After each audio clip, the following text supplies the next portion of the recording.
गुरुर्ब्रह्मा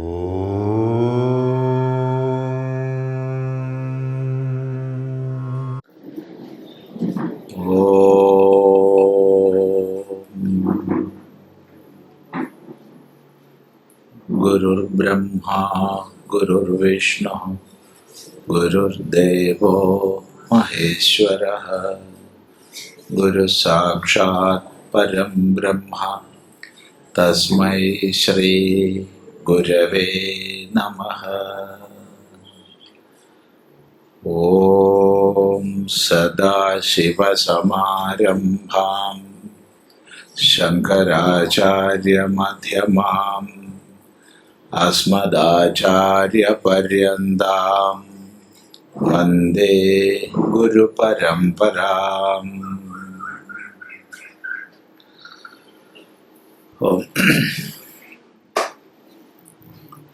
നമ്മൾ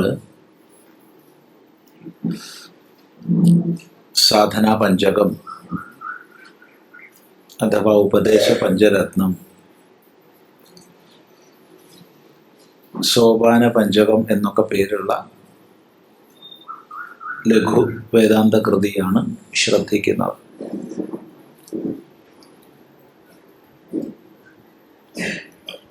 അവിടെ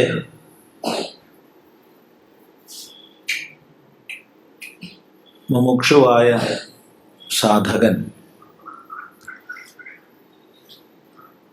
അനുവർത്തിക്കേണ്ടുന്ന സാധനാക്രമങ്ങളെ ഒന്നൊന്നായി എണ്ണി പറയുകയാണ്, ക്രമമായിട്ട്. എന്ന് മാത്രമല്ല, ഈ ഉപദേശം നിവൃത്തിമാർഗക്രമത്തിലുള്ള ഒരു ഉപദേശമാണ്.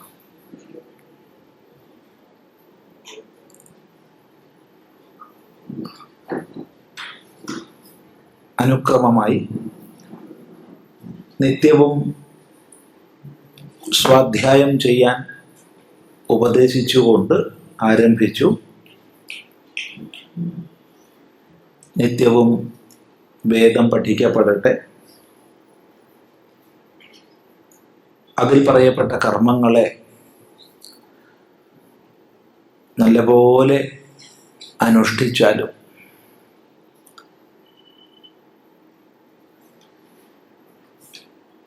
വേദാന്തം ഒന്നിനെ നിഷേധിക്കുകയല്ല ചെയ്യുന്നത്, ഉയർത്തുകയാണ് ചെയ്യുന്നത്. കർമ്മങ്ങളെ നിഷേധിക്കുകയല്ല, കർമ്മങ്ങളിലുള്ള നമ്മുടെ മനോഭാവത്തെ ഉയർത്തുക. അതിവിടെ പറഞ്ഞു, വ്യത്യസ്ത ദേവതകളെ ഹവിതർപ്പണം കൊണ്ട് സന്തോഷിപ്പിച്ച് അതിലൂടെ സ്വർഗം തുടങ്ങിയ ലോകങ്ങളെ നേടുക എന്നുള്ളതാവരുത്. അതാണ് പൂർവമീമാംസകൻ പറയുന്നത്. പൂർവമീമാംസകൻ പറയുന്ന കർമ്മത്തെ വേദാന്തി നിഷേധിക്കുന്നില്ല, മറിച്ച് ഭാവനയെ ഉയർത്തുന്നു. അതാണ് പറഞ്ഞത്, തേനേശസ്യ വിധീയതാം അപചിതി, തേനൈശസ്യ അപചിതി വിധീയതാം. വേദോക്തങ്ങളായ കർമ്മങ്ങളെ സ്വയം ആചരിക്കുന്നതിലൂടെ നീ എന്താണ് ചെയ്യേണ്ടത്? ഈശ്വരാരാധനയെ ചെയ്യും. അങ്ങനെ ഈശ്വരാരാധന പൂർണ്ണമാവണമെങ്കിൽ കാമ്യബുദ്ധി ഇല്ലാതാവണം. കാമ്യബുദ്ധി വൈദികങ്ങളായ കർമ്മങ്ങളോട് കൂടെ ചേർന്ന് നിൽക്കുന്നതാണ്. അതുകൊണ്ട് കർമാചരണം ചെയ്യുന്ന നീ ആ കർമ്മങ്ങളെ ഈശ്വരാരാധനയായി ഉയർത്തണമെങ്കിൽ നിശ്ചയമായും കാമ്യത്തിലുള്ള ബുദ്ധിയെ അതിക്രമിക്കണം. അതുകൊണ്ട് കാമ്യത്തിൽ ബുദ്ധിയെ നീ അതിക്രമിച്ചാലും, അങ്ങനെ ഈശ്വരാർപ്പണ ഭാവത്തിലുള്ള കർമ്മം കൊണ്ട്, അല്ലെങ്കിൽ ഈശ്വര പൂജാപരമായ കർമാചരണം കൊണ്ട് പാപൗഘ പരിധൂയത, പാപസമൂഹത്തെ കഴുകിക്കളഞ്ഞാലും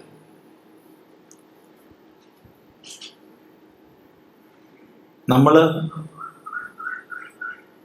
നമ്മുടെ തന്നെ ആചരണങ്ങളിലൂടെ സഞ്ചയിക്കുന്നതാണ് പാപം. അതുകൊണ്ട് തന്നെ നമുക്ക് അവയെ കഴുകി കളയാം. അത് ശ്രദ്ധിച്ചാലും ഭവസുഖത്തിൽ നല്ലതുപോലെ ദോഷത്തെ അനുസന്ധാനം ചെയ്താലും ഇത്രയും കാലം വ്യത്യസ്ത പദാർത്ഥങ്ങളുടെ പിന്നാലെ നീ ഓടി ഭവസുഖം എന്ന് നീ നിന്നിലേക്ക് തിരിയൂ. വിഷയങ്ങളിൽ നിന്ന് പിന്തിരിപ്പിച്ച് വിഷയിയുടെ സ്വരൂപത്തിലേക്കാവട്ടെ നിന്റെ ശ്രദ്ധ. ആത്മേച്ഛ വ്യവസീയത. എൻ്റെ എന്നുള്ള ഭാവനയിൽ നിന്ന് നീ ഉയർന്നാലും, എൻ്റെ വീട്, ഈ വീട്ടിൽ നിന്ന് നീ പുറത്തേക്ക് പോയാലും, നമ്മൾ ഓരോരുത്തരും ഓരോ ചെറിയ ചെറിയ ചെറിയ എൻ്റെകൾ ഉണ്ടാക്കി അതിൽ കഴിയുക. എത്രയോ ചെറിയ എൻ്റെകളാണ് നമ്മൾ ഓരോരുത്തരുടെയും എന്ന് പരിശോധിച്ചാൽ മനസ്സിലാവും. ഈ ചെറിയ ചെറിയ എൻ്റെകളിൽ നിന്ന് നമ്മൾ വെളിക്ക് വന്നാൽ എന്നിട്ട് എന്ത് ചെയ്യണം? സജ്ജനങ്ങളുമായി സംഘം ചെയ്യൂ. അത് മുഖ്യമാണ്. അങ്ങനെ സത്സംഗത്തിലൂടെ ഈ പ്രപഞ്ചക്രമത്തെ മുഴുവൻ തിരിച്ചറിഞ്ഞ് എല്ലാ വ്യവസ്ഥകൾക്കും പിന്നിലുള്ള നിയമത്തെ തിരിച്ചറിഞ്ഞ് ആ അധിനിയമത്തിൽ ഈശ്വരനിൽ പരമമായ ഭക്തിയെ നേടിയാലും,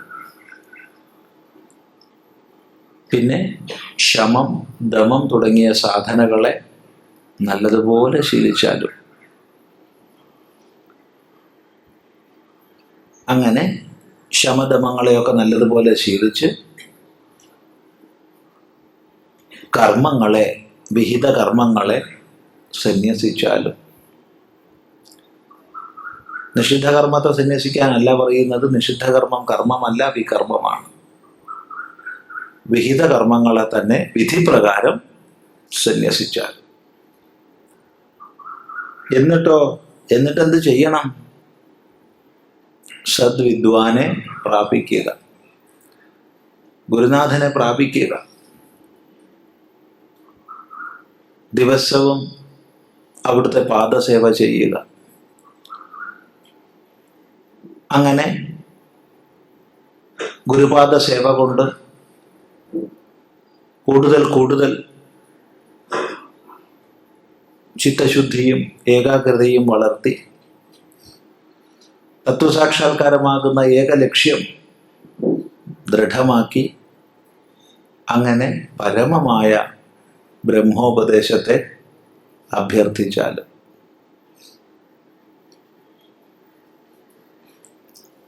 എന്നിട്ടോ നല്ലതുപോലെ വേദാന്ത മഹാവാക്യത്തെ ഗുരുവിൽ നിന്ന് ശ്രവിച്ചാലും, ശ്രവിച്ചത് കൊണ്ടൊരു കാര്യമായില്ല. ശ്രവിച്ചതിനെ നല്ലതുപോലെ നീ വിചാരം ചെയ്യൂ. അങ്ങനെ വിചാരം ചെയ്യുമ്പോൾ വിചാരത്തിൻ്റെ ദിശ തെറ്റിപ്പോകരുത്. അബദ്ധ നിഗമനങ്ങളിൽ നമ്മൾ എത്തിച്ചേരും. അതുകൊണ്ട് വേദാന്ത പക്ഷത്തെ സമാശ്രയിച്ചുകൊണ്ട് വേണം വിചാരം ചെയ്യാൻ. അങ്ങനെ വിചാര സാധനയിൽ മുന്നോട്ട് പോകുമ്പോൾ വളരെ കരുതലോടുകൂടി ജീവിക്കണം. ഒരിക്കലും ദുസ്തർക്കങ്ങളിലേക്ക് പോകരുത്.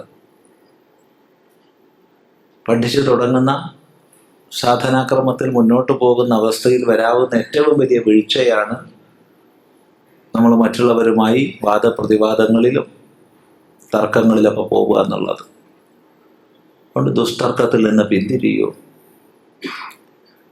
എന്നാൽ പദാർത്ഥ നിർണയത്തിന് വേണ്ടി ശ്രുതിപക്ഷ തർക്കം, ശ്രുതിമത തർക്ക സ്വയം ഉള്ളുകൊണ്ട് ചെയ്താലും, അവിടെ താൻ തന്നെ പൂർവപക്ഷി, താൻ തന്നെ സിദ്ധാന്തി എന്ന മട്ടിൽ സ്വയം ശ്രുതിമത തർക്ക അനുസന്ധീയത അങ്ങനെ നിർണയം ചെയ്ത് അഹം ബ്രഹ്മാസ്മി എന്ന് ഭാവന ചെയ്താലും ഒരിക്കലും ഗർവം വരരുതേ.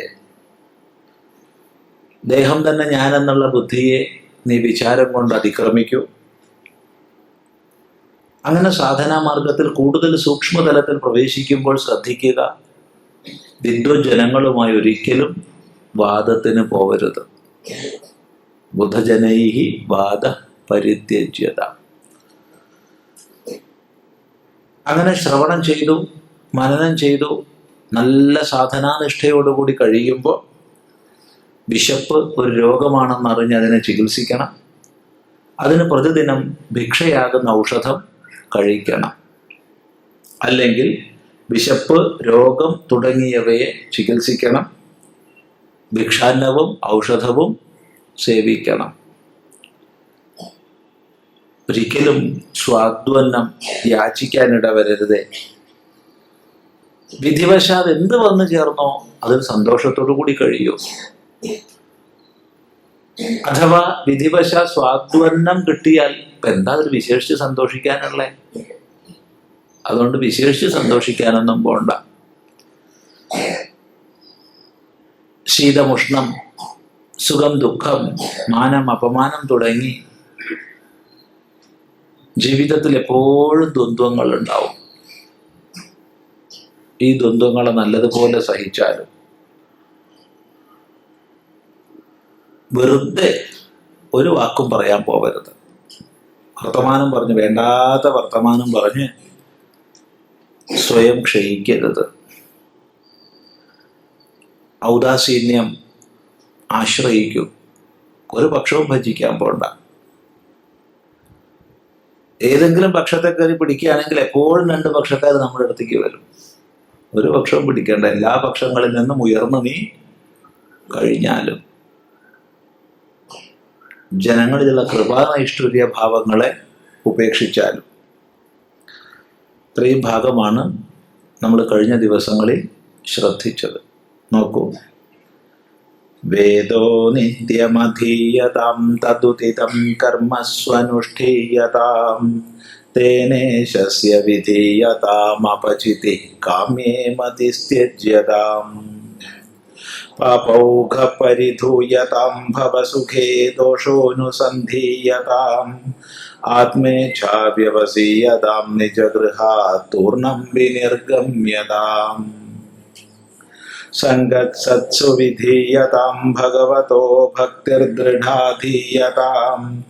ശാന്ത്യാദി പരിചീയതാം ദൃഢതരം കർമാശു സന്ത്യജ്യതാം സദ്വിദ്വാനുപസർപ്യതാം പ്രതിദിനം തത്പാദുകേ സേവ്യതാം ബ്രഹ്മൈവാക്ഷരമർത്ഥ്യതാം ശ്രുതിശിരോ വാക്യം സമാകർണ്യതാം വാക്യാർത്ഥശ്ച വിചാര്യതാം ശ്രുതിശിരപക്ഷഃ സമാശ്രീയതാം ദുസ്തർക്കാസു വിരമ്യതാം ശ്രുതിമതഃ തർക്കോനുസന്ധീയതാം ബ്രഹ്മൈവാസ്മി വിഭാവ്യതാമഹരഃ ഗർവഃ പരിത്യജ്യതാം ദേഹോഹം അതിരുജ്യതാം ബുധജനൈർവാദഃ പരിത്യജ്യതാം ക്ഷുദ്വ്യാധിശ്ച ചികിത്സ്യതാം പ്രതിദിനം ഭിക്ഷൗഷധം ഭുജ്യതാം സ്വാദ്വന്നം ന തു യാച്യതാം വിധിവശാത് പ്രാപ്തേന സന്തുഷ്യതാം ശീതോഷ്ണാദിവിഷഹ്യതാം ന തു വൃഥാ വാക്യം സമുച്ചാര്യതാം ഔദാസീന്യമഭിപ്സ്യതാം ജനകൃപാ നൈഷ്ഠുര്യമുസൃജ്യതാം ഏകാന്തേ സുഖമസ്യതാം പരതരേ ചേതഃ സമാധീയതാം പൂർണ്ണാത്മാസു സമീക്ഷ്യതാം ജഗദിദം തദ്ബാധിതം ദൃശ്യതാം പ്രകർമ്മ പ്രവിലാപ്യതാം ചിതിപദാജ്ഞാപ്യുത്തരൈശ്ലിഷ്യതാം പ്രാരബ്ധം ദ്വിഹ ഭുജ്യതാം അധ പര ബ്രഹ്മാത്മനാ സ്ഥീയതാം ഏകാന്തേ സുഖമസ്യതാം പരതരേ ചേതഃ സമാധീയതാം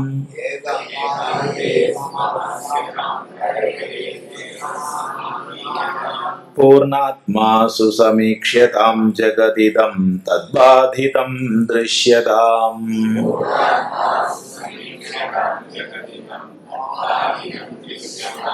പ്രാകർമ്മ പ്രവിലാപ്യതാം ചിതിബലാത് നാപ്യുത്തരൈ ശ്ലിഷ്യതാം.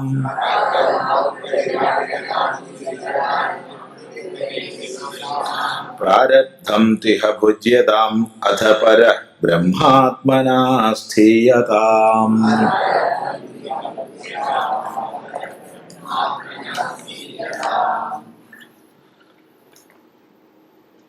വളരെ സൂക്ഷ്മതലത്തിലുള്ള ഉപദേശങ്ങളാണ് ഇവിടെ എത്തുമ്പോഴേക്ക് അനുക്രമമായിട്ട്.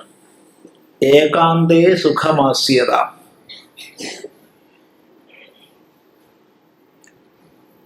ഏകാന്തേ, ഏകാന്തത്തിൽ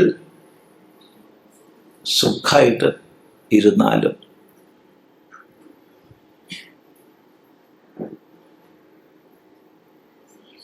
ഏകാന്തത്തെ ആശ്രയിച്ചാലും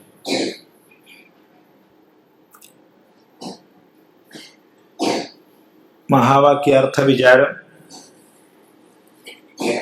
മഹാവാക്യ ലക്ഷ്യാർത്ഥത്തെ സാക്ഷാത്കരിക്കുന്നതിനുള്ള ജീവിതക്രമം, അതൊക്കെ പറഞ്ഞു. അങ്ങനെയുള്ളൊരു സാധകനോട് പറയുകയാണ്, നീ ഏകാന്തത്തിൽ ഇരുന്നാലും സുഖമായിട്ട്.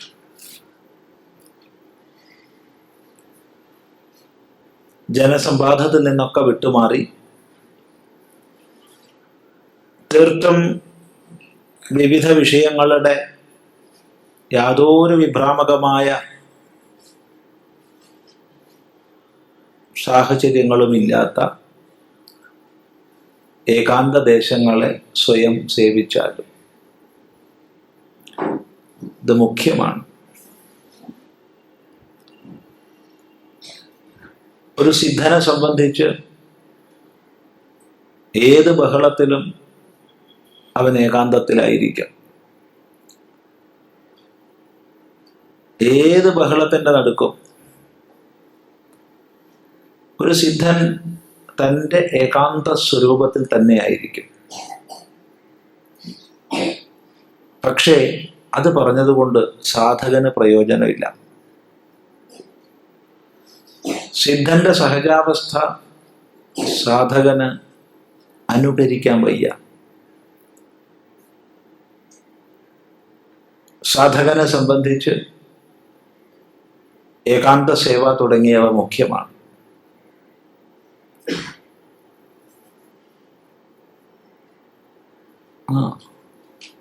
സിദ്ധന് ഇതൊന്നും ബാധിക്കുന്നില്ല. അവിടെ ഒരു ബഹളവുമില്ല. ഏത് ചുറ്റുപാടിലും എന്ത് ബാഹ്യമായി ചെയ്യുമ്പോഴും ആന്തരികമായി തൻ്റെ ശാന്തി സ്വരൂപത്തിലായിരിക്കും. പക്ഷേ അത് പ്രസംഗിച്ചത് കൊണ്ട് ഒരു പ്രയോജനവും സാധകനില്ല. സാധനാ ജീവിതത്തിൽ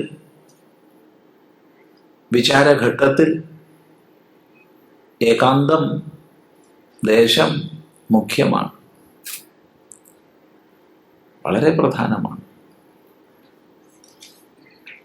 ഇത് ശരിക്കും വേർതിരിച്ച് തന്നെ മനസ്സിലാക്കണം. സിദ്ധന്റെയും സാധകന്റെയും അവസ്ഥകളെ നമ്മൾ വേർതിരിച്ച് തന്നെ മനസ്സിലാക്കണം. ശ്രദ്ധിക്കുക. അതുകൊണ്ട് സാധകനെ സംബന്ധിച്ച്, വിചാര സാധനയിൽ മുന്നോട്ട് പോകുന്ന സാധകനെ സംബന്ധിച്ച് ഏകാന്ത ദേശം മുഖ്യമാണ്, വളരെ പ്രധാനമാണ്.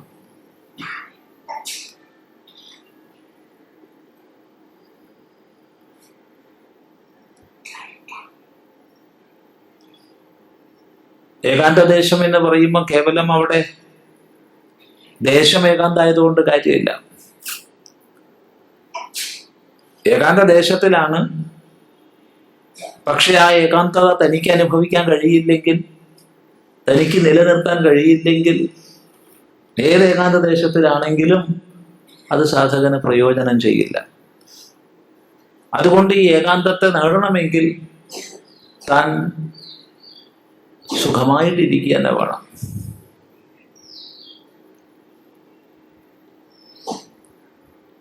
ഏകാന്തത്തിൽ സുഖമായിരിക്കണം. അല്ലെങ്കിൽ ഏകാന്തത്തിൽ ചെന്നാലും വേറെ വിചാരമേ ഉണ്ടാവുള്ളൂ.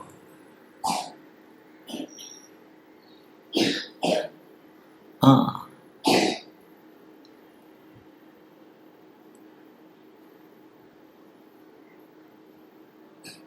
എല്ലാ പൊല്ലാപ്പുകളും മാറ്റി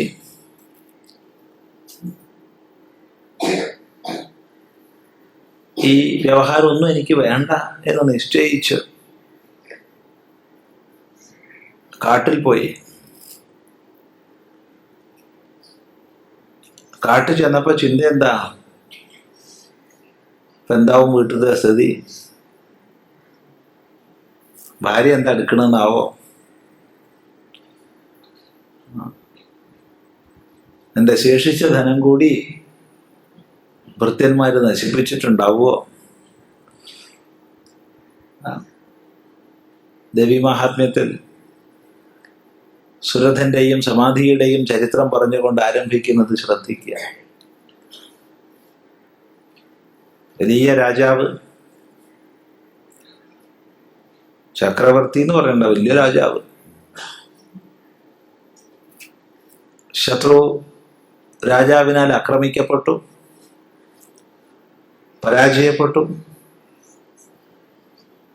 പരാജയപ്പെട്ടു കൊല്ലപ്പെടേണ്ടതാണ്. പക്ഷെ കൊല്ലപ്പെട്ടില്ല. ശത്രു രാജാവിന്റെ ഔദാര്യം കൊണ്ട് ജീവിക്കാൻ ഇടവന്നു. അത് തന്നെ ക്ഷത്രിയനൊരു കുറച്ചില്ല. ഏതായാലും രാജാവായിരുന്ന ആള് തൻ്റെ രാജ്യത്തിൽ, ഇന്നലെ വരെ എൻ്റെ രാജ്യം എന്ന് പറയപ്പെടുന്ന രാജ്യത്തിൽ, ഇപ്പോൾ ശത്രുവിന്റെ രാജ്യത്തിൽ ഒരു ഗ്രാമാധികാരിയായി കൂടുകയാണ്. എന്നാലോചിച്ച് നോക്ക്, എത്രമാത്രം ഒരു വിഷമാകും. അങ്ങനെ ഗ്രാമാധികാരിയായി താമസിക്കുന്ന സമയത്താണ് ഇപ്പൊ പണ്ടുള്ളത് പോലെ ഭാര്യ രാജാവായിരുന്ന സമയത്തുള്ള പോലെയൊന്നും അല്ല ഇപ്പൊ പെരുമാറുന്നത്. ഭൃത്യന്മാര് ശേഷിക്കുന്നവര് പണ്ടുള്ള പോലെയൊന്നും അല്ല. എല്ലാം കൊണ്ട് ഇയാൾക്ക് മടുത്തു. ഇനി ഇതൊന്നും വയ്യ എന്ന് നിശ്ചയിച്ച് സുരഥൻ കാട് കയറി. നായാട്ടിന് പോവുകയാണെന്ന വ്യാജേന കാട്ടിലേക്ക് പോയി. കാട്ടു ചെന്നപ്പോഴാണ് ഒരു പ്രശ്നമില്ല. അപ്പോ നല്ല ഈശ്വര വിചാരം ചെയ്ത് കഴിയാനാ പോയത് ഏകാന്ത ദേശത്തിൽ. അവിടെ ചെന്നപ്പോഴാണ് ഭാര്യയെക്കുറിച്ച് ചിന്ത വരുന്നത്, ശേഷിച്ച ആനയെക്കുറിച്ച് ചിന്ത വരുന്നത്, ധനസഞ്ചയത്തെക്കുറിച്ച് ചിന്ത വരുന്നത്, ഭൃത്യന്മാരെ കുറിച്ച് ചിന്ത വരുന്നത്. ആകെ വിഷമിച്ച എന്താ അത്? അപ്പോഴാ അവിടെ ഒരാളെ ഈ കാണുന്നത്, വഴിയോരത്ത് താടിക്ക് കൈയും കൊടുത്തിരിക്കുന്നുണ്ട്. നീ ആരാ? ഞാൻ ഒരു വൈശ്യനാ. ഇവിടെ വൈശ്യനോ? കാട്ടിലോ? ഇല്ല, വലിയ സമ്പന്നനായിരുന്നു. ഇപ്പൊ സമ്പത്തൊക്കെ കുറഞ്ഞപ്പോ ഭാര്യയും കുട്ടികളും കൂടി ചവിട്ടി പുറത്താക്കി. ഇറങ്ങേണ്ട ഗതികേടും കൂടി വന്നില്ല. സുരഥൻ വീട് വിട്ടതാ, സമാധിക്ക് വീട് വിടേണ്ടി വന്നില്ല. ഭാര്യയും കുട്ടികളും ചവിട്ടി പുറത്താക്കിയതാ. നല്ല സുഖമായി. അപ്പൊ രാജാവ് ചോദിച്ചു, അങ്ങനെയൊക്കെ നിനക്ക് നല്ലതല്ലേ? നിനക്കിപ്പോ അവരെ കുറിച്ചൊന്നും ആലോചിക്കേണ്ട ആവശ്യമില്ലല്ലോ, നിന്നെ അവർ പുറത്താക്കിയിരിക്കുകയല്ലേ. അതല്ലേ പ്രശ്നം. എൻ്റെ മനസ്സ് ഇപ്പോഴും അവരിലാണ്. അതെന്താ അത്? നമ്മൾ വീട് വിട്ട് വന്ന കൂട്ട്, നമ്മളെ രണ്ടാളെയും സ്ഥിതി ഒന്നാണല്ലോ. ഇതെന്തുകൊണ്ടാ ഇങ്ങനെയാവുന്നേ? നമുക്ക് വിവരമുള്ള ആരോടെങ്കിലും ചോദിക്കാം എന്ന് മനസ്സിലാക്കി അവരവിടെ അന്വേഷിച്ച് നടന്ന വിദ്വത് വരിഷ്ഠനായ സുമേധ ഋഷിയെ കണ്ടെത്തി.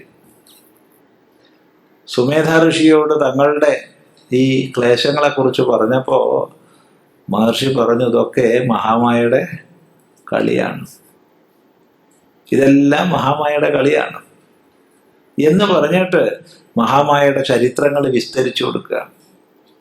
അതാണ് 3 ചരിത്രങ്ങൾ. മധുകൈടഭന്മാരുടെ, മഹിഷാസുരന്റെ, ശുംഭനിശുംഭന്മാരുടെ, ഈ 3 തരത്തിൽപ്പെട്ട അസുരന്മാരുടെയും നിഗ്രഹ ചരിത്രം വിസ്തൃതമായി പറഞ്ഞു കൊടുക്കുകയാണ്. ഇപ്പൊ പറഞ്ഞതിന്റെ താല്പര്യം, സ്വയം നിശ്ചയിച്ച് ഏകാന്തത്തിൽ വന്നിട്ടും പ്രയോജനമൊന്നും ഉണ്ടായില്ല സുരഥന്. ഗതികേട് കൊണ്ട് ഏകാന്തത്തിൽ വന്നിട്ടും പ്രയോജനം ഉണ്ടായില്ല സമാധിക്ക്. അപ്പൊ ഏകാന്തത്തിൽ ഇരുന്നു എന്നുള്ളതുകൊണ്ട് പ്രയോജനമില്ല. മനസ്സ് ഏകാന്തത്തെ അനുഭവിക്കാൻ ഉചിതമാകണം, അത് മുഖ്യമാണ്. അതുകൊണ്ട് ഏകാന്തത്തിൽ സുഖമായി ഇരിക്കാൻ നീ ശീലിക്കും. ഇത് ശീലിച്ചു കഴിഞ്ഞാൽ പിന്നെ ഏത് ജനക്കൂട്ടത്തിലും ഏകാന്തം തന്നെയാണ്, ഏത് ബഹളത്തിന്റെ നടുക്കും ഏകാന്തം തന്നെയാണ്. അതെ,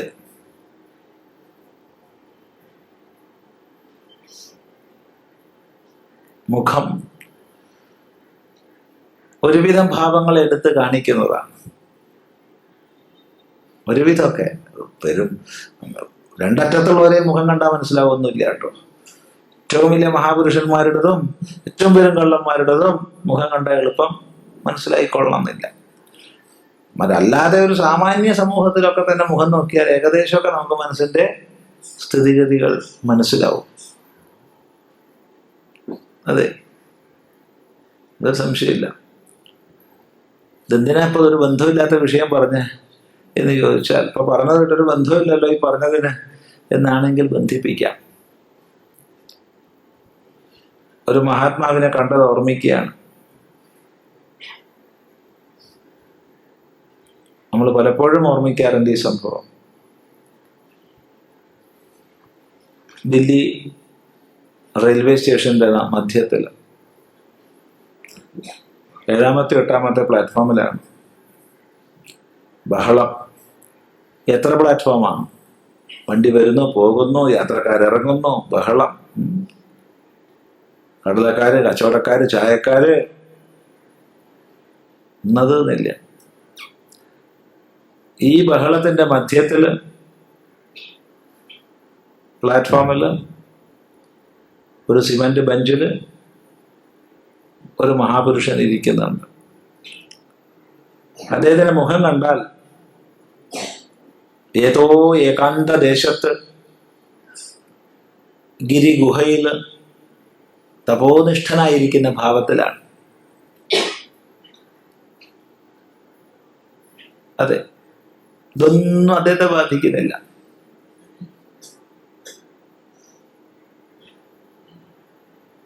അത്ഭുതകരമായൊരു കാഴ്ചയായി നോക്കി. അറിയാതെ പോയി നമസ്കരിച്ചു, അറിഞ്ഞ് നമസ്കരിച്ചതല്ല. അപ്പൊ അദ്ദേഹം ഒറ്റ വാക്യം മാത്രം പറഞ്ഞു, കർമ്മണ്യ അകർമ്മയ പശ്യേത് അകർമ്മണി ച കർമ്മയ സബുദ്ധിമാൻ മനുഷ്യേഷു സയുക്ത കൃത്സ്ന കർമ്മകൃത. ഒന്നും ചോദിച്ചിരുന്നില്ല, ഒന്നും ചോദിച്ചിട്ടില്ല. ചോദിച്ചില്ലെങ്കിലും മഹാത്മാക്കൾക്ക് മനസ്സിലാവും. അതിനുള്ള ഉത്തരമാണ് പറഞ്ഞത്. കർമ്മത്തിൽ ആര് അകർമ്മത്തെ കാണുന്നുവോ, അകർമ്മത്തിൽ ആര് കർമ്മത്തെ കാണുന്നുവോ അവനാണ് മനുഷ്യന്മാരിൽ ഏറ്റവും ബുദ്ധിമാൻ. അവൻ യുക്തനാണ്, സമാഹിതനാണ്. അവൻ ചെയ്യേണ്ടതെല്ലാം ചെയ്തു കഴിഞ്ഞവനാണ്. അവന് കർത്തവ്യമൊന്നും ബാക്കിയില്ല. വേറൊന്നും പറഞ്ഞില്ല, അത്രയേ ഉള്ളൂ. പിന്നെ മിണ്ടിയില്ല, പിന്നെ മിണ്ടേണ്ട ആവശ്യമില്ല.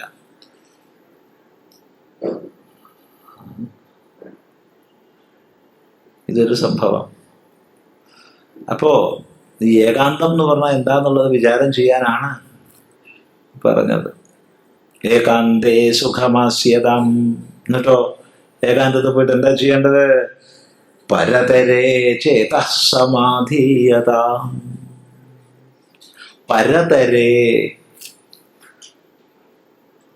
പരം പരതരം, പരമമായതിൽ വെച്ച് പരമമായത്.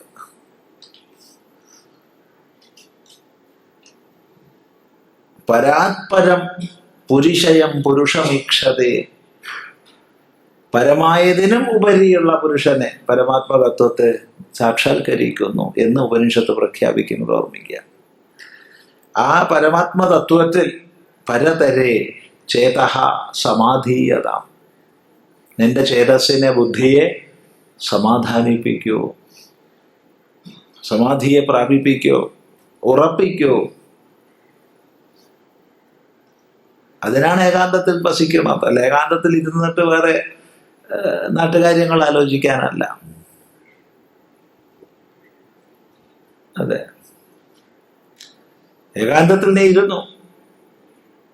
ഇനി വേണ്ടത് പരതരെ ചേതസമാധീയത. പരതരമായതിൽ ചിത്തത്തെ സമാധാനിപ്പിക്കൂ, ഉറപ്പിക്കൂ.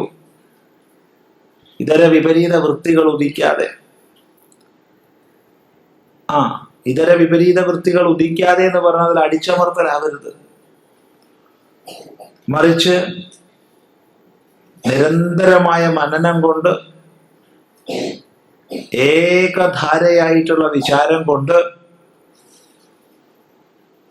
അവിടെ മറ്റെല്ലാം അപ്രസക്തമായി തീരുകയാണ്. ഇതിനാണ് വാസ്തവത്തിൽ ഗുരുവിൽ നിന്ന് ശ്രവണം ചെയ്തത്. ശ്രവിച്ചതിന് മനനം ചെയ്തത് ഈ ഒരു ഏകധാര ഭാവം ലഭിക്കാനാണ്.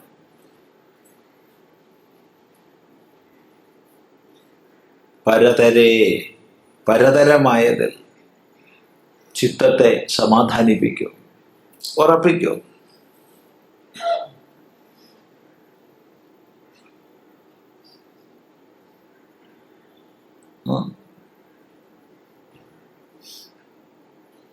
അതിന് ഈ പറഞ്ഞ സാധകനെ സംബന്ധിച്ച് ക്രമികമായിട്ടാണ് അവൻ ഉയർന്നു വന്നത്.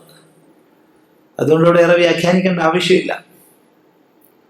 അല്ലാതെ പരതരമായതിൽ നേരെ അങ്ങോട്ട് ചിത്തത്തെ ഉറപ്പിക്കാനൊന്നും ആർക്കും സാധിക്കില്ല. ഈ ഉപദേശിക്കപ്പെട്ട രീതിയിൽ ക്രമികമായി സാധനാ മാർഗത്തിലൂടെ വന്ന ഒരാളോടാണ് പറയുന്നത്. അത് ഓർമ്മിക്കണം. പരതരമായതിൽ ചേതസിനെ സമാധീയത.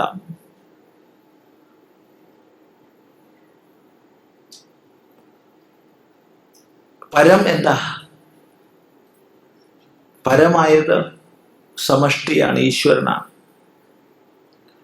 അതിനും ഉപരിയുള്ളത്, സമഷ്ടിയായിരിക്കുന്ന ഈശ്വരനും ഉപരിയുള്ളത്, ജീവൻ, ഈശ്വരൻ തുടങ്ങിയ സകല ഭേദഭാവങ്ങൾക്കും അപ്പുറത്ത് പരമമായ സത്യസ്വരൂപം.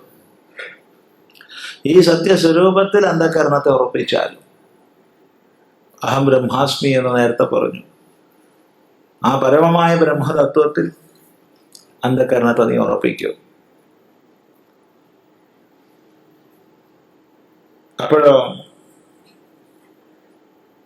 അപ്പോഴാണ് അവൻ ഇവനെന്നുള്ള ഭേദമെല്ലാം പൊഴിയുന്നത്. കാരണം പരം എന്ന ചിന്തയുള്ളപ്പോ അപരവുമുണ്ട്, സമഷ്ടി ഉള്ളപ്പോ വേഷ്ടിയുമുണ്ട്. ഈശ്വരൻ എന്ന് പറയുമ്പോൾ ജീവനുമുണ്ട്, ജീവനുള്ളപ്പോ ഈശ്വരനുമുണ്ട്. ജീവനെ അംഗീകരിക്കുന്ന കാലത്തോളം ഈശ്വരനെ നിഷേധിക്കാൻ പറ്റില്ല. എന്നാൽ ജീവൻ, ഈശ്വരൻ ഇതെല്ലാം തന്നെ ഏകമായ സത്യമാണ്. വിദ്യോപാധികൻ ഈശ്വരൻ, അവിദ്യോപാധികൻ ജീവൻ. അതേ ഉള്ളൂ വ്യത്യാസം. ഒന്ന് വ്യഷ്ടി അഭിമാനി, മറ്റൊന്ന് സമഷ്ടി അഭിമാനി. അത്രയുള്ള വ്യത്യാസം. അതുകൊണ്ട് പരമായ ഈശ്വരനും ഉപരി പരതരേ, ജീവേശ്വര ജഗദ്ഭാവങ്ങളെല്ലാം നീങ്ങിയ പരതരമായ തത്വത്തിൽ,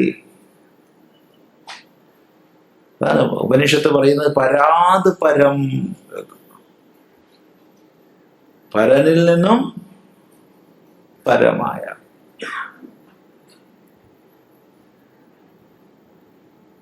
അതാണ് പരതരം. ആ ജീവേശ്വര ഭേദങ്ങൾക്കെല്ലാം ഉപരിയുള്ള പരമസത്യത്തിൽ നിന്റെ ബുദ്ധിയെ ഉറപ്പിച്ചു നിർത്തിയാൽ നല്ലപോലെ ഏകധാരയായിട്ട്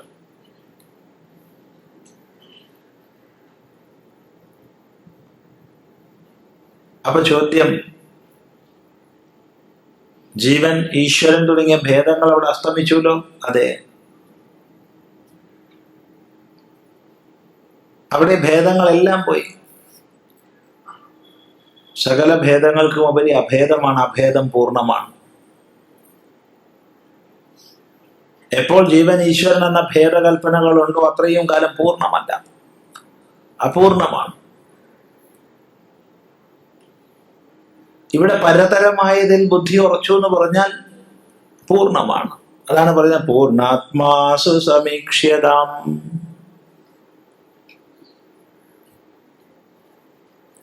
പൂർണ്ണാത്മാസു സമീക്ഷ്യതാം. പൂർണ്ണാത്മഭാവം, തൻ്റെ പൂർണ്ണാത്മഭാവം. യസ്മിൻ സർവാണി ഭൂതാനി ആത്മൈവാഭൂത് വിജാനത. അതാണ് സർവഭൂതങ്ങളും താൻ തന്നെയായി ഭവിച്ചിരിക്കുന്ന സ്ഥിതി. തദ്ഭിന്നമായിട്ടില്ല ഒന്നും. ഈ പൂർണ്ണാത്മസ്വരൂപമാണ് പൂർണ്ണോഹം. ഞാൻ പൂർണ്ണനാകുന്നു.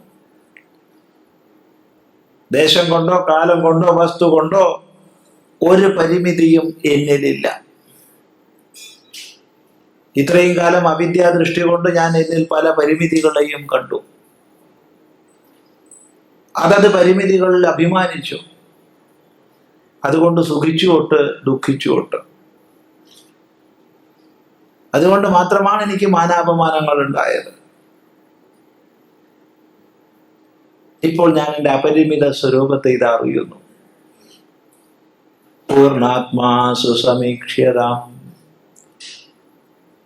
ഇത് കഴിഞ്ഞ വാക്യത്തിന് നേരെ തുടർച്ചയാണ്. കാരണം ജീവൻ ഈശ്വരൻ എന്ന ഭേദം കൽപ്പിക്കുന്ന കാലത്തോളം പൂർണ്ണമല്ല.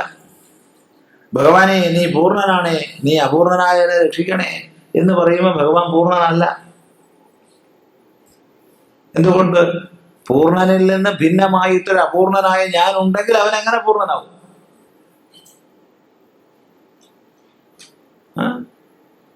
പൂർണ്ണനായ അവനിൽ നിന്ന് ഭിന്നനായ ഒരു അപൂർണനായ ഞാൻ ഉണ്ടെങ്കിൽ അവൻ എങ്ങനെ പൂർണ്ണനാവും? ഒരിക്കലും പൂർണ്ണനാവില്ല. അപ്പൊ അവന്റെ പൂർണ്ണത്വം സമം ആകെ മൈനസ് ഞാൻ എന്ന് പറയേണ്ടി വരും. അത് പൂർണ്ണത്വ നിഷേധമാണ്. അതുകൊണ്ട് എപ്പോൾ ജീവേശ്വര ജഗത് ഭേദം വയ്ക്കുന്നുണ്ടോ അത്രയും കാലം പൂർണ്ണതയില്ല. എന്നാൽ പരതരേ ചേത സമാധീയതാം എന്ന് വന്നപ്പോ പൂർണ്ണനായി. ശ്രദ്ധിക്കുക, അവിടെ ഭിന്നഭാവമില്ല.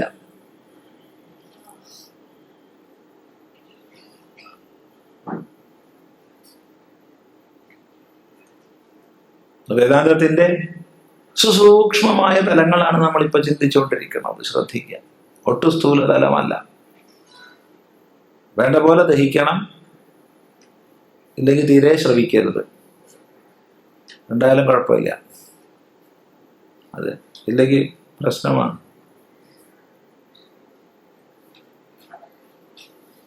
അതുകൊണ്ട് പൂർണ്ണാത്മാ നല്ലപോലെ ദർശിക്കപ്പെടട്ടെ. പൂർണ്ണസ്വരൂപം, ആത്മാസ്വരൂപം, പൂർണ്ണസ്വരൂപം ദർശിക്കപ്പെടട്ടെ.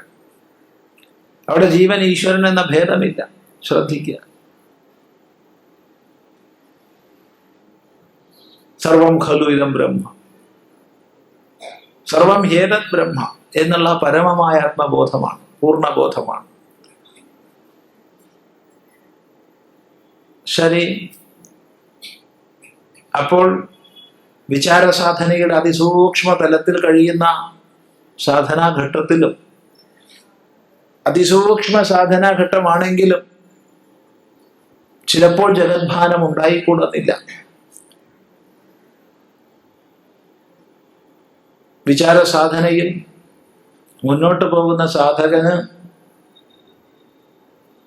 പരമമായ വിജ്ഞാനദശയിലേക്ക് ഉയരുന്ന ആ ഒരു തലത്തിൽ പലപ്പോഴും ബാധകൾ ഉണ്ടാവാം. പലപ്പോഴും ജഗത്തിൽ സത്യത്വ ഭ്രമം വരാം.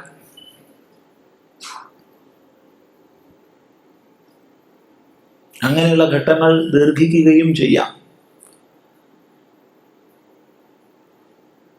ഓരോരുത്തരുടെയും പ്രാരബ്ധമനുസരിച്ചിരിക്കും.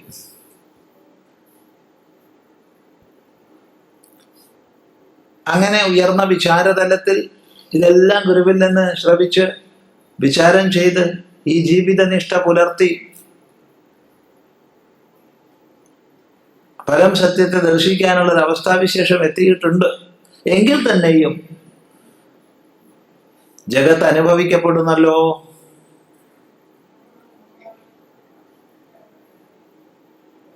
എന്ത് ചെയ്യും ഗുരു? ജഗതിദം തദ്ബാധിതം ദൃശ്യതാം. ഇതം ജഗത് തേനൈവ ബാധിതം ഇതി ദൃശ്യതാം. ഈ ജഗത്ത് നീ കാണുന്നുവോ? അവിടെ ആ പരമാത്മഭാവം തന്നെ ഇതിൽ കാണും. പരമാത്മ ഭിന്നമായിട്ടൊന്നുമില്ല. കാണപ്പെടുന്ന ജഗത്ത് സാധകന്റെ ഈ സൂക്ഷ്മ തലത്തിലാണിത്. ശ്രദ്ധിക്കുക, ഈ അതിസൂക്ഷ്മ തലത്തിലെത്തിയ സാധകനും ജഗത്തിൽ സത്യത്വ ഭാവം വരുമ്പോൾ അത് നിഷേധിക്കുകയല്ല വേണ്ടത്. ജഗദ്ഭാവമൊന്നും ഇല്ല എന്ന് പറയല്ല വേണ്ടത്. അങ്ങനെ കാണപ്പെടുന്ന ജഗത്ത് വാസ്തവത്തിൽ തേനൈവ ബാധിതം, ആ പരമാത്മാവ് തന്നെയാകുന്നു, അവനാൽ തന്നെ ബാധിക്കപ്പെട്ടതാണിത്.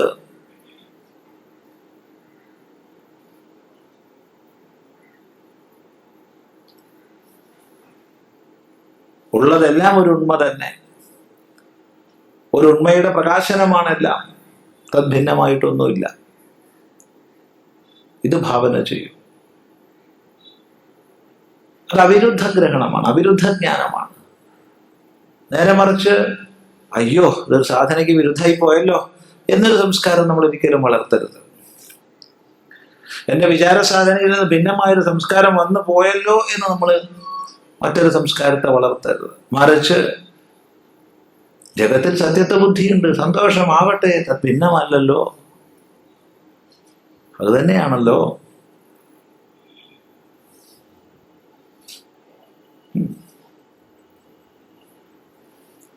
പലപ്പോഴും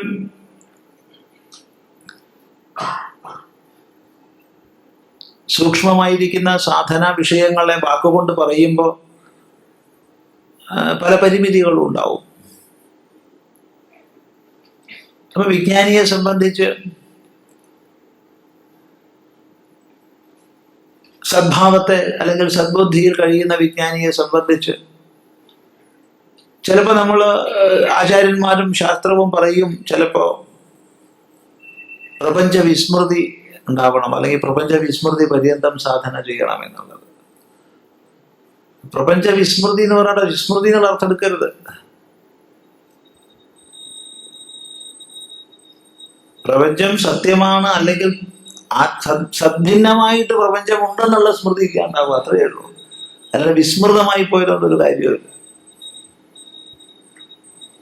അപ്പൊ പ്രപഞ്ച വിസ്മൃതി പര്യന്തം എന്ന് ആചാര്യം പറഞ്ഞാലോ, ആചാര്യം പറഞ്ഞാൽ ഈ അർത്ഥത്തിൽ അതിനെ എടുക്കണം. അല്ലാതെ വിസ്മരിച്ചുകൊണ്ട് കാര്യമൊന്നുമില്ല. വിസ്മരിച്ചതുകൊണ്ട് ഇല്ലാണ്ടാവുക, വിസ്മരിച്ചത് കൊണ്ട് വസ്തു ഇല്ലാണ്ടാവുന്നില്ല. ആത്മഭിന്നമായിട്ടൊരു പ്രപഞ്ചമില്ല എന്നറിയുക. അതുകൊണ്ടാണ് ജഗന്മിഥ്യ എന്ന് പറഞ്ഞത്. സദ്ഭിന്നമായിട്ട് അസ്തിത്വമില്ലാത്തത് കൊണ്ട്. അല്ലാതെ ഇല്ല എന്നല്ല പറയണത്, ജഗത് അസത്ത് എന്നല്ല പറയണത്, ജഗന്മിഥ്യ എന്നാണ്. ഉണ്ടെന്ന് കാണപ്പെടുന്നു, ഉണ്ടെന്ന് അറിയപ്പെടുന്നു. പ്രമാണ നിരൂപണം ചെയ്യുമ്പോൾ സദ്ഭിന്നമായിട്ടില്ലെന്നറിയുന്നു, എന്തോ അത് മിഥ്യ. അതാണ് മിഥ്യാശബ്ദത്തിന്റെ ലക്ഷണം. അസത്വ സതി ഭാസമാനത്വം മിഥ്യാത്വം. ഇല്ലാതിരിക്കെ തന്നെ ഉണ്ടെന്ന് കാണപ്പെടുന്നതാണ് മിഥ്യാത്വ ലക്ഷണം. ജഗത്തിനെ മിഥ്യ എന്നാണ് പറയുന്നത്, അസത്തെന്നല്ല. അപ്പൊ സദ്ഭിന്നമായിട്ടില്ല. അപ്പൊ ഉണ്ടെന്ന് കാണപ്പെടുന്നത് എന്താ? സത്ത് തന്നെ, സദ്ഭിന്നമായിട്ടൊന്നുമില്ല.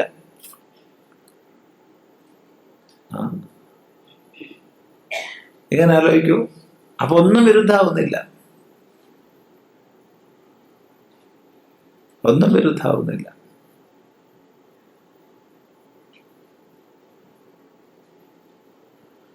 അങ്ങനെ കഴിഞ്ഞോളാം.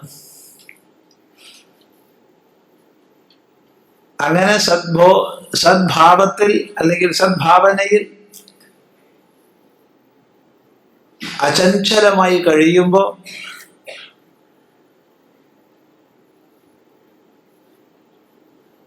എന്താ ചെയ്യുന്നേ? പ്രാരബ്ധം അനുഭവിച്ചങ്ങനെ തീരുകയാണ്. ഏതൊരു വിജ്ഞാനിക്കായാലും ഏതൊരു സാധകനിലായാലും പ്രാരബ്ധാനുസൃതം ശരീരം ഇരിക്കുന്നു. പ്രാരബ്ധാനുസാരം ശരീരം ഇരിക്കുന്നു. അപ്പൊ അവിടെ ചോദ്യം വരുന്നുണ്ട്, ജ്ഞാനിക്കും പ്രാരബ്ധാനുസാരമാണ് ശരീരം, അജ്ഞാനിക്കും പ്രാരബ്ധാനുസാരമല്ലേ ശരീരം? അതെ, പിന്നെന്താ വ്യത്യാസം? പ്രാരബ്ധാനുസാരം ശരീരം സുഖദുഃഖാദി അനുഭവങ്ങൾക്ക് യോഗ്യമാണെങ്കിൽ ജ്ഞാനിക്കും അജ്ഞാനിക്കും ഒരുപോലെയാണെങ്കിൽ പിന്നെന്താ വ്യത്യാസം? മറുപടി, അയ്യോ അഹോ തുടങ്ങിയ ഭാവങ്ങളിൽ താതാത്മ്യപ്പെട്ടു പോകുന്നുണ്ട് അജ്ഞാനി. എന്നാൽ പ്രാരബ്ധാനുസൃതമായ അനുഭവങ്ങൾ നേടുമ്പോഴും ജ്ഞാനിക്ക് ലവലേശം വ്യതിചലനമില്ല, അറിഞ്ഞിരിക്കുകയാണ്. ഇതാണ് വ്യത്യാസം. അല്ലാതെ അനുഭവങ്ങളിലല്ല വ്യത്യാസം, അനുഭവത്തെ സ്വീകരിക്കുന്നതിലാണ് വ്യത്യാസം. അതുകൊണ്ട് ഈ ഒരു ദശയിൽ ഈ സൂക്ഷ്മമായ പൂർണ്ണാത്മബോധത്തിൽ കഴിഞ്ഞുകൊണ്ട് പ്രാകർമ്മത്തെ പ്രാരബ്ധകർമ്മത്തെ വിലയിപ്പിച്ചാലും പ്രാരബ്ധകർമ്മം അനുഭവം കൊണ്ട് മാത്രമേ വിലയിക്കൂ.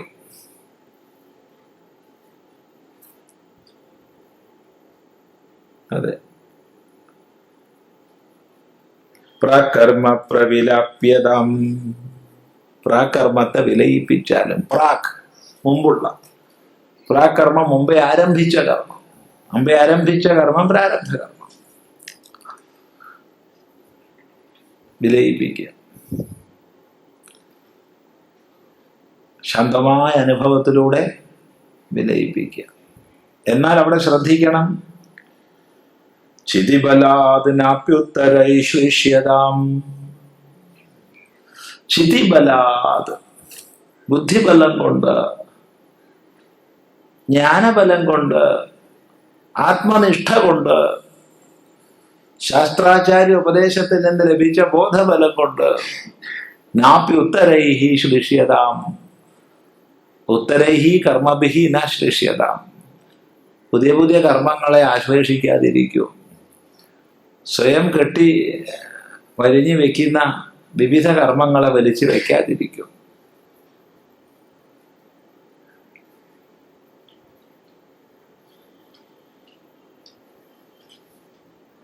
വിചാരസാധനയിൽ അതിസൂക്ഷ്മതലത്തിൽ കഴിഞ്ഞ് പ്രാകർമ്മത്തെ മുഴുവൻ വിലയിപ്പിച്ചുകൊണ്ടിരിക്കുകയാണ്.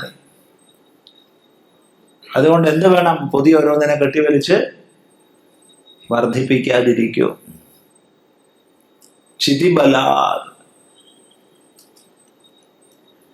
കർമ്മങ്ങള് കുത്തൊഴുക്കിൽ വരും, വന്ന് ചേർന്നുകൊണ്ടേയിരിക്കും. അവിടെയാണ് ചിതിബലം, ജ്ഞാനബലം കൊണ്ട് തടയേണ്ടത്. ഉപേക്ഷാഭാവം, ഔദാസീന്യഭാവം. അല്ലെങ്കിൽ വന്നുകൊണ്ടേയിരിക്കും.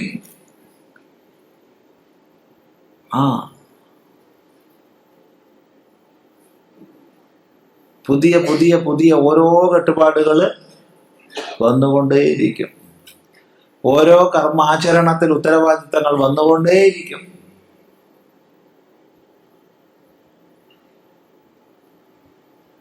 അത് സംഭവിക്കരുതേ എന്ന് പറയുക. ചിതിബലാത്, ജ്ഞാനബലം കൊണ്ട് പുതിയ പുതിയ കർമ്മങ്ങളെ വലിച്ചു വെക്കാതിരിക്കും. ഇത് ശ്രദ്ധിക്കണം. സർവതന്ത്ര സ്വതന്ത്രനായ വിജ്ഞാനിയുടെ കേവല ലോകകൃപയാലുള്ള കർമ്മങ്ങളെ നമ്മൾ ഈ അല്പവാക്യങ്ങളെ പഠിച്ചുകൊണ്ട് തൂക്കാനും വിലയിരുത്താനും അളക്കാനും പോകരുത്. സാധകനോടുള്ള ഉപദേശമാണിത്.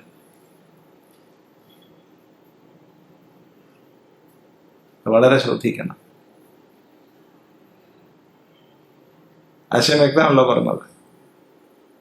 ഒരു പരിനിഷ്ഠിതമായ വിജ്ഞാനത്തിൽ ഉറച്ച ഒരു മഹാപുരുഷൻ അദ്ദേഹത്തിൻ്റെ പ്രാരബ്ധവശാൽ എന്ന് തന്നെ പറയാം, അതിന് വിരോധമൊന്നുമില്ല, അപാരമായ കൃപ കൊണ്ട് ചെയ്യുന്ന ലോകസംഗ്രഹ പ്രവൃത്തികളെ നമ്മൾ ഇതുമായി പഠിപ്പിക്കരുത്. ഇത് സാധകനോടുള്ള ഉപദേശമാണ്. കാരണം അത് പറയാൻ കാരണം,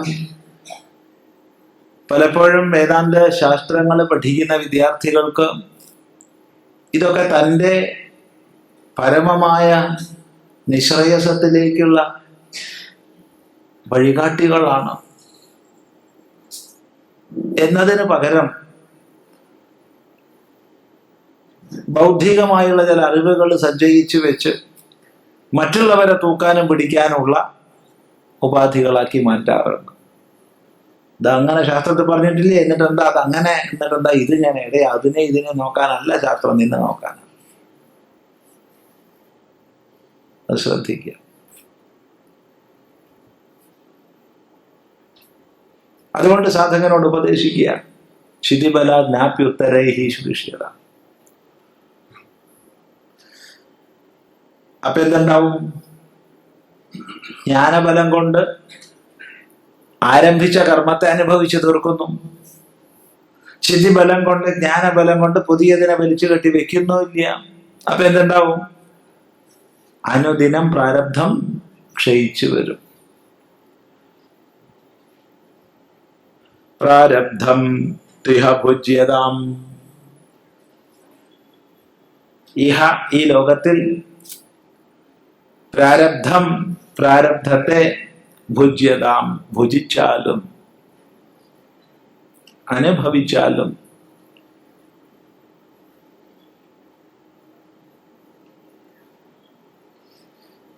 പ്രാരബ്ധത്തെ അനുഭവിച്ചു തീർക്കണം ആരായാൽ. അപ്പൊ ഇവിടെ ഭുജിച്ചു തീർക്കുകയാണ്.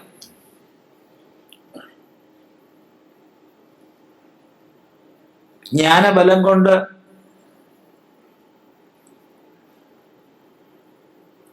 സഞ്ചിത കർമ്മം പൂർണ്ണമായി ഭസ്മീകരിക്കപ്പെടുന്നു. സഞ്ചിത കർമ്മങ്ങൾ മുഴുവൻ തന്നെ ഭസ്മീകൃതമാകുന്നു. ആഗാമി കർമ്മം തടുക്കപ്പെടുന്നു.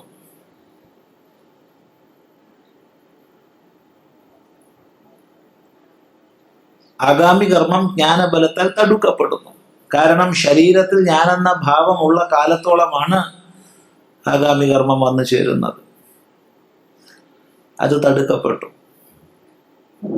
സഞ്ചിത കർമ്മം ഭസ്മമായി തീർന്നു. ഇനി ആകെ ശേഷിക്കുന്നത് പ്രാരബ്ധമാണ്. ഈ പ്രാരബ്ധം നീ ഈ ലോകത്തിൽ ഭുജിച്ചു തീർക്കൂ, സന്തോഷത്തോടു കൂടിയിട്ട്, എപ്പോഴും ആനന്ദമായിട്ട്.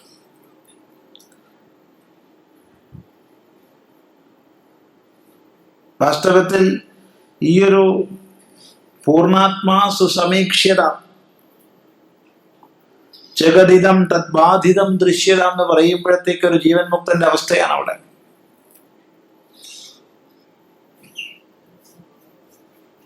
പ്രത്യേകം ശ്രദ്ധിക്കണം.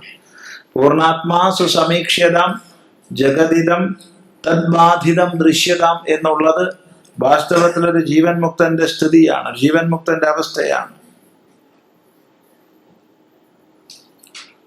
അവൻ ജീവൻ മുക്തി സുഖത്തിൽ കഴിയുകയാണ്. ആ ജീവൻ മുക്തി സുഖത്തിലുള്ള കഴിയലാണ് പ്രാരബ്ധം തിഹ ഭുജ്യത. ഒന്നും സാധാരണ ലൗകികമായിട്ട് നമുക്ക് കാണാൻ പറ്റില്ല കേട്ടോ.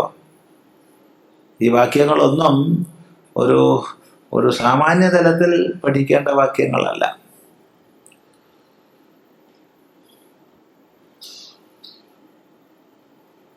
അങ്ങനെ ജീവൻ മുക്തന്റെ പ്രാരബ്ധം കഴിഞ്ഞു. എന്നാലോ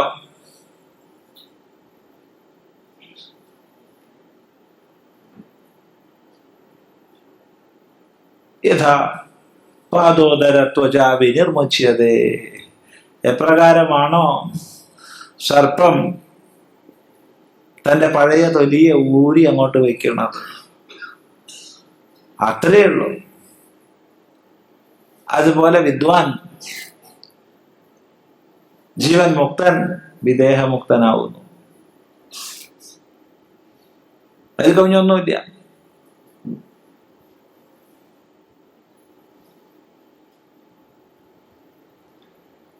യഥോദകേ ശുദ്ധേ ശുദ്ധമാസിക്തം താതൃകേവ ഭവതി.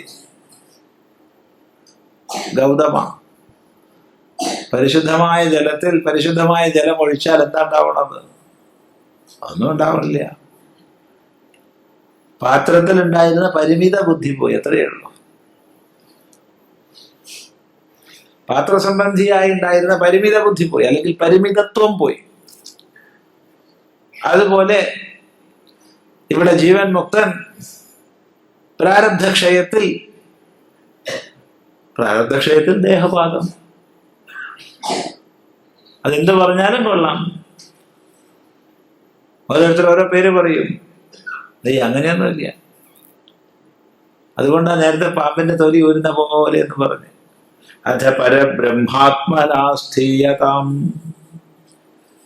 തന്റെ പാരമാർത്ഥികമായ ബ്രഹ്മഭാവത്തിൽ നിലകൊണ്ടാലും ഒന്നുകിൽ ജീവൻ മുക്തന്റെ വിദേഹമുക്തിയാണിതെന്ന് പറയാം, ഒന്നുകിൽ, അല്ലെങ്കിൽ ജീവൻ മുക്തന്റെ പരിപൂർണമായ ബ്രഹ്മനിഷ്ഠയിലുള്ള വർത്തനമാണെന്ന് പറയാം. കാരണം അവനെ സംബന്ധിച്ച് ശരീരപാദം പ്രസക്തമല്ല. വിദ്വദൃഷ്ടിയിൽ ശരീരപാദം പ്രസക്തമല്ല. പലർത്ഥം മനസ്സിലാക്കുക. എന്നോ ശരീരതാതാത്മ്യം പോയ മഹാത്മാവിന് ഇനി എന്ത് ശരീരപാദം? ദേഹോഹം മതിരുജ്യത, അതൊക്കെ കഴിഞ്ഞതാ. അതുകൊണ്ട് ഇനി അവിടെ പ്രത്യേകിച്ച് ശരീരപാദം തുടങ്ങിയതൊന്നുമില്ല. പാരമാർത്ഥികമായ ആത്മസ്വരൂപത്തിൽ തന്നെ വർത്തിച്ചാലും. പലരും ഇവിടെ വിദേഹമുക്തി എന്നുള്ള അർത്ഥത്തിൽ പറയാറുണ്ട്. അങ്ങനെ പറയേണ്ട ആവശ്യമില്ല, പറഞ്ഞാൽ തെറ്റുമില്ല. അങ്ങനെ ആരെങ്കിലും പറയുന്നുണ്ടെങ്കിൽ തെറ്റില്ല, പറഞ്ഞോളണമെന്നുമില്ല. പിന്നെ തൻ്റെ പരബ്രഹ്മഭാവത്തിൽ തന്നെ അങ്ങനെ കഴിഞ്ഞാലും അവിടെ ദേശവും ഇല്ല, കാലവും ഇല്ല. ദേശകാലങ്ങൾക്കെല്ലാം ഉപരി തൻ്റെ സ്വരൂപത്തിൽ വർത്തിച്ചാലും പരബ്രഹ്മാത്മനാസ്ഥീയതാം, പരബ്രഹ്മാത്മനാസ്ഥീയതാം, പരബ്രഹ്മസ്വരൂപത്തിൽ. ആ പദപ്രയോഗം ശ്രദ്ധിക്കേണ്ടതാണ്.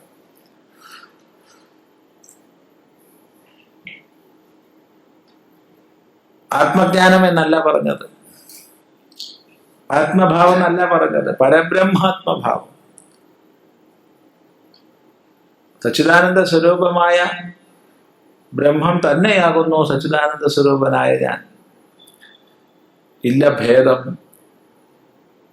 ഒട്ടുമില്ല. ഈ ഒരു അഭേദജ്ഞാനത്തിൽ സ്വയമേവ സച്ചിദാനന്ദ പരിപൂർണനായി കഴിയുന്നു.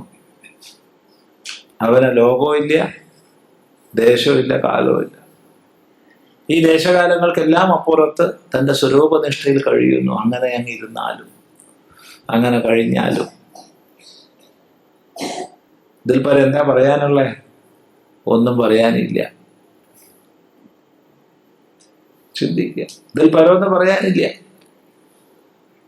അതുകൊണ്ട് പരബ്രഹ്മാത്മന സ്ഥീയത, പരബ്രഹ്മാത്മഭാവത്തിൽ ഉറച്ചിരുന്നാലും, അഹം ബ്രഹ്മാസ്മി എന്നുള്ളതായ ബോധതലത്തിൽ സ്വയം കഴിഞ്ഞാലും ഇനി അവിടെ ഒരു ദ്വൈതവും ഇല്ല, ഒരു ജീവ ജഗത് ഈശ്വര ഭേദവും ഇല്ല. എല്ലാത്തിനുമുപരി തൻ്റെ പരബ്രഹ്മഭാവത്തിൽ സ്വയം കഴിഞ്ഞു. അവിടെ ആനന്ദം മാത്രം അവിടെ ദേശകാലാദി ഭേദങ്ങളില്ല, അവിടെ മാനാപമാനങ്ങളില്ല, അവിടെ സുഖദുഃഖാദി ദ്വന്ദ്വങ്ങളില്ല. എന്നാ ഒന്നുമില്ല എന്നാണോ? താൻ മാത്രം, താനുണ്ട്. ആ താനാകട്ടെ സച്ചിദാനന്ദ പരിപൂർണനാണ്. ആ പൂർണ്ണ പ്രജ്ഞയിൽ ഉറച്ചിരിക്കുന്ന വിജ്ഞാനി. ഇതിനപ്പുറത്ത് ശാസ്ത്രത്തിനൊന്ന് പറയാൻ ഇല്ല. എന്തുകൊണ്ടെന്നാൽ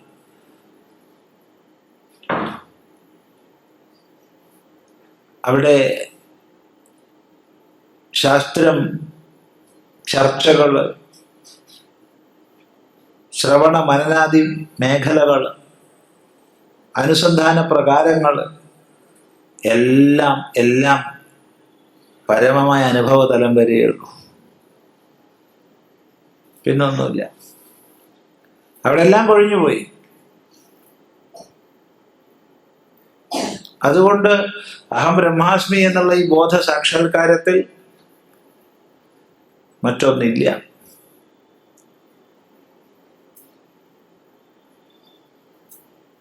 അനുഭവ അവസാനത്വാത് ബ്രഹ്മവിജ്ഞാനസ്യ എന്ന് ഭഗവാൻ ഭാഷ്യകാരൻ സൂത്രഭാഷ്യത്തിൽ പറയും.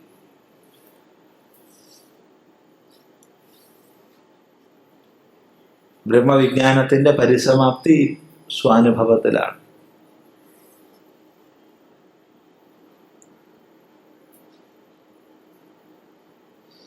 ശ്രദ്ധിക്കുക. ആ ബ്രഹ്മാനന്ദിയാണ് സർവശാസ്ത്രങ്ങൾ എന്ന് പറയാറുണ്ട്. ആ ബ്രഹ്മാനന്ദി, ബ്രഹ്മാനന്ദ പര്യന്തം സകല ശാസ്ത്രങ്ങളും. പിന്നൊന്നും വർദ്ധിക്കുന്നില്ല. അതിന് വേറൊരു അർത്ഥമുണ്ട്. അത് അദ്വൈത സിദ്ധിക്കിടെ ഗൗഡബ്രഹ്മാനന്ദി വ്യാഖ്യാനം, അതുവരെയാണ് ശാസ്ത്ര പഠനം. പിന്നെ ശാസ്ത്ര പഠനം ഇല്ല എന്നുള്ളതാണ്. അതവിടെ നിൽക്കട്ടെ. അദ്വൈത സിദ്ധിയുടെ അവിടെ ബ്രഹ്മാനന്ദി വ്യാഖ്യാനമാണ് പരമമായത്. പിന്നെ അതിനപ്പുറത്തേക്ക് ശാസ്ത്രമൊന്നും പഠിക്കേണ്ടതില്ല എന്നാണ് അവിടെ അർത്ഥം. എങ്കിലും നമുക്കിവിടെ അത് മനസ്സിലാക്കാം. സ്വയം ആ ബ്രഹ്മാനന്ദ അനുഭൂതി വരെ സകല ശാസ്ത്രങ്ങളും നിൽക്കുന്നു. ഇവിടെ അതല്ല. ഇവിടെ പരബ്രഹ്മാത്മസ്വരൂപത്തിലായി കഴിഞ്ഞു. ആ പരമാനന്ദത്തിലായി കൃതകൃത്യമായി ശാസ്ത്രവും സാധനയും ഗുരുവും ശിഷ്യനും എല്ലാം പിന്തിരിഞ്ഞു.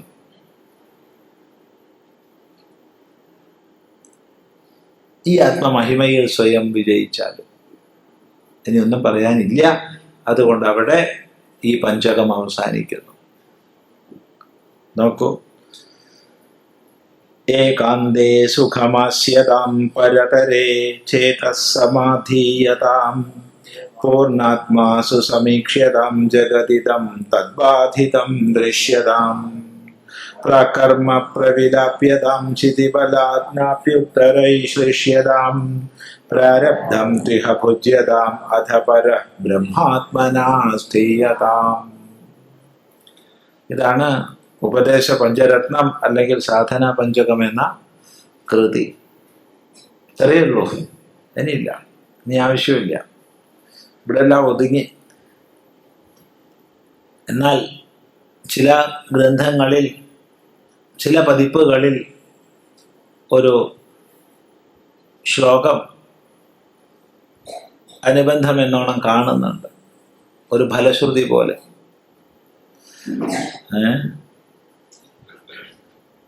അതൊരു ഫലശ്രുതി, ഒരു മിഠായി, അത്രയേ ഉള്ളൂ.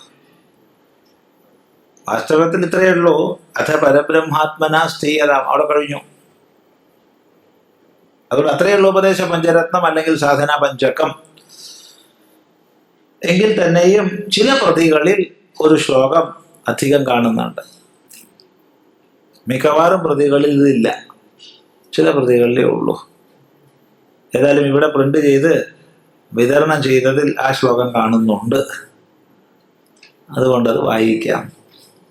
യശ്ലോക പഞ്ചകമിതം പഠതേ മനുഷ്യ സഞ്ചിന്തയത്യനുദിനം സ്ഥിരതാമുപേത്യ തസ്യാശു സംസൃതി ദവാനലതീവ്രഘോരതാപ പ്രശാന്തിമുപയാതി ചിതി പ്രസാദാത്. ഇതൊരു സാധാരണ ഒരു കവി എഴുതിയതാണ്, സംശയമൊന്നുമില്ല. ഈ ശ്ലോകം എന്തായാലും മറ്റതുമായിട്ട് കൂട്ടിക്കെട്ടരുത്. കൂട്ടിക്കെട്ടുന്നതൊരു സുഖമില്ല. ഇതൊരു സാധാരണ കവിയുടെ ഭാഷയാണ്. ഇതുവരെയുള്ളത് ഓരോന്നും, ഓരോ വാക്യവും ഒരു പരമവിജ്ഞാനിയുടെ ഉള്ളിൽ നിന്ന് വന്ന ഓരോ നിർദ്ദേശങ്ങളാണ്. ഇതൊരു കവിയുടെ, സാധാരണ കവിയുടെ ഒരു നല്ല സുന്ദരമായൊരു ശ്ലോകം. എന്താണ്? യശ്ലോക പഞ്ചകമിതം, ഈ ശ്ലോക പഞ്ചകം, യഹ യാതൊരാൾ, യാതൊരാൾ. അപ്പൊ അവിടെ പുല്ലിംഗത്ത് പ്രയോഗിച്ചുകൊണ്ട് പുരുഷന്മാർക്കേ ഇത് വായിക്കാൻ പാടുള്ളൂ എന്നൊന്നുമില്ല, ആരായാലും ഒന്നുമില്ല, പുരുഷനായാലും ഒന്നുമില്ല, സ്ത്രീ ആയാലും ഒന്നുമില്ല, ആരായാലും ഒന്നുമില്ല, നപുംസകായാലും ഒന്നുമില്ല. പക്ഷേ പുല്ലിംഗത്തിലാണ് പ്രയോഗം. യഹ യാതൊരാൾ. ഇതം ശ്ലോകപഞ്ചകം, ഈ ശ്ലോകപഞ്ചകം 5 ശ്ലോകങ്ങൾ ചേർന്ന ഇതിനെ പഠതേ മനുഷ്യ, യഹ മനുഷ്യ, യാതൊരു മനുഷ്യൻ പഠിക്കുന്നുവോ, എല്ലാ മനുഷ്യന്മാർക്കും ഇത് പഠിക്കാനുള്ള അധികാരമുണ്ട്.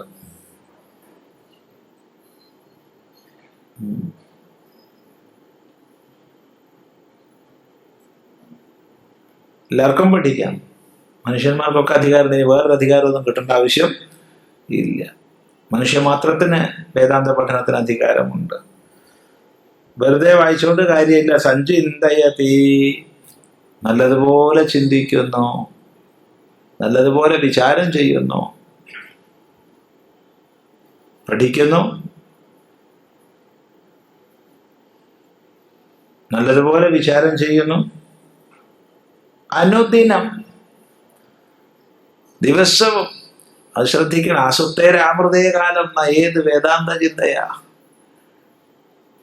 അതൊരു ന്യായമാണ്.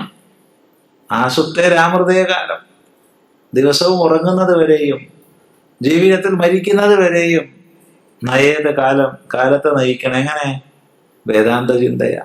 വേദാന്ത ചിന്തയോടുകൂടി നയിക്കണം, എന്നാ സുഖം ഉണ്ടാവും. ദിവസം ഉറങ്ങുന്നവരെ, പിന്നെ ജീവിതത്തിൽ മരിക്കണവരെ വേദാന്ത ചിന്തയോടുകൂടി കഴിയും. അനുദിനം, ദിവസവും. എങ്ങനെ കഴിയണം? എങ്ങനെ വിചാരം ചെയ്യണം? സ്ഥിരതാമുപേത്യ, ഈ വിചാര സാധനയിൽ സ്ഥൈര്യം വേണം. സഞ്ചിന്തയതി, നല്ലപോലെ ചിന്തിക്കുന്നത് നിരന്തരം വേണം. സ്ഥിരത വേണം സാധനയിൽ.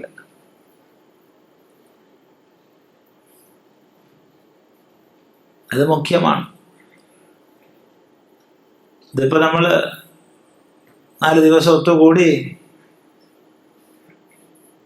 വേദാന്ത ശ്രവണം ചെയ്തു. വേദാന്തത്തോട് വേദാന്തം തന്നെ, വിചാരം തന്നെ, വേറെ ഒന്നുമില്ല. 2 ദിവസം കഴിഞ്ഞപ്പോ ഒന്നുമില്ല. അതുകൊണ്ട് കാര്യമില്ല.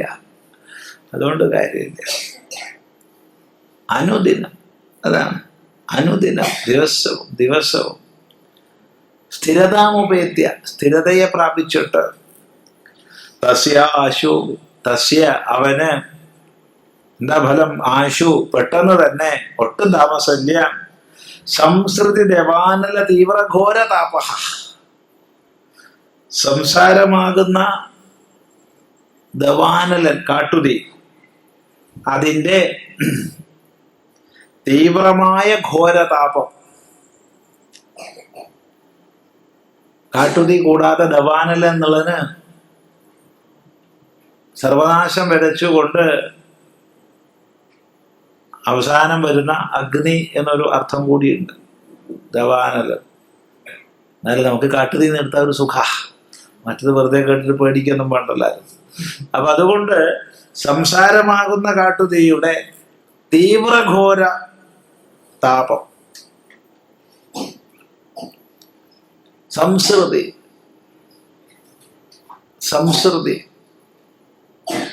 സംസാരം കുടിലഗതിയാണ്. കുടിലമായ ഗതിയോട് കൂടിയതാണ് സംസാരം. നേർവഴിയല്ല. നേർവഴിക്ക് സംസാരം എന്ന് പറയില്ല.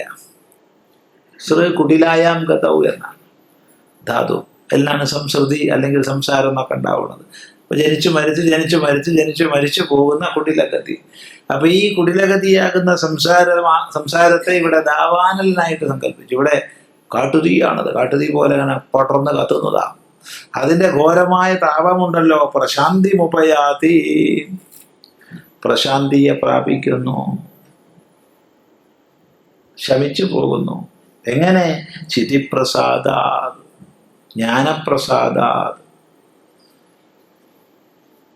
ഇത് നല്ലപോലെ സഞ്ചിന്തനം ചെയ്താൽ സ്വാഭാവികമായും ജ്ഞാനപ്രസാദം നമുക്കുണ്ടാവും. ആ ജ്ഞാനപ്രസാദം കൊണ്ട് സംസാരാഗ്നിയുടെ താപം ഉപശമിക്കും. അതുകൊണ്ട് സംസാരമോചനം ഇച്ഛിക്കുന്നവര് ദിവസവും ഈ പാഠം ചെയ്യുക, നല്ലപോലെ സഞ്ചിന്തനം ചെയ്യുക എന്ന് ഭാവം. വ്യക്തമാണല്ലോ? നോക്കൂ.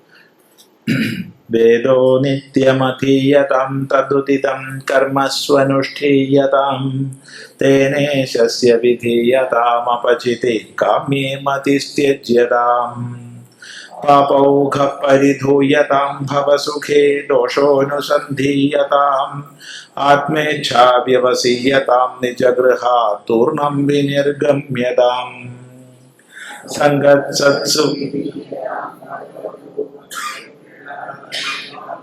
ശാന്ത്യാദി പരിചീയതാം ദൃഢതരം കർമാശു സന്ത്യജ്യതാം സദ്വിദ്വാനുപസർപ്യതാം പ്രതിദിനം തത്പാദുകേ സേവ്യതാം ബ്രഹ്മൈകാക്ഷരമർത്ഥ്യതാം ശ്രുതിശിരോ വാക്യം സമാകർണ്യതാം വാക്യാർത്ഥശ്ച വിചാര്യതാം ശ്രുതിശിരഃ പക്ഷഃ സമാശ്രീയതാം ദുസ്തർക്കാസു വിരമ്യതാം ശ്രുതിമതസ്തർക്കോനുസന്ധീയതാം ബ്രഹ്മൈവാസ്മി വിഭാവ്യതാമഹരഹർ ഗർവഃ പരിത്യജ്യതാം ദേഹോഹം അതിരുജ്യതാം ബുധജനൈർവാദഃ പരിത്യജ്യതാം ക്ഷുദ്വ്യാധിശ്ച ചികിത്സ്യതാം പ്രതിദിനം ഭിക്ഷൗഷധം ഭുജ്യതാം സ്വാദ്വന്നം ന തു യാച്യതാം വിധിവശാത് പ്രാപ്തേന സന്തുഷ്യതാം ശിരോഷ്ണാദിവിഷഹ്യതാം ന തു വൃഥാ വാക്യം സമുच्चार्यതാം